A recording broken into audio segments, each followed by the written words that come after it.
செட்டிநாட்டு வீடுகளில் ரொம்பவே ஃபேமஸான ஸ்வீட் ரெசிபி உட்காரை எப்படி செய்கிறதுன்னு பார்க்கலாமா? அவங்களோட ஃபங்க்ஷனில் இந்த ரெசிபி இல்லாமல் இருக்கவே இருக்காது.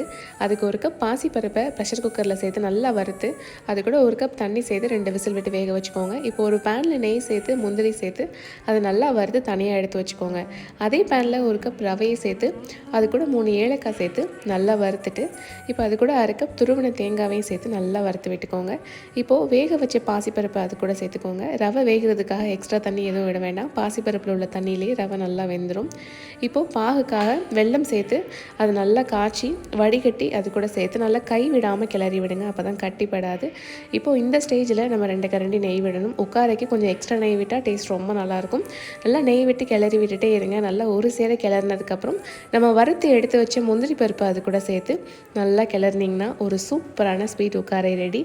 எப்பயுமே எல்லா ஃபங்க்ஷனுக்கும் கேசரியே ட்ரை பண்ணாமல் ஒரு நாள் டிஃப்ரெண்ட்டாக இதை ட்ரை பண்ணுங்கள்.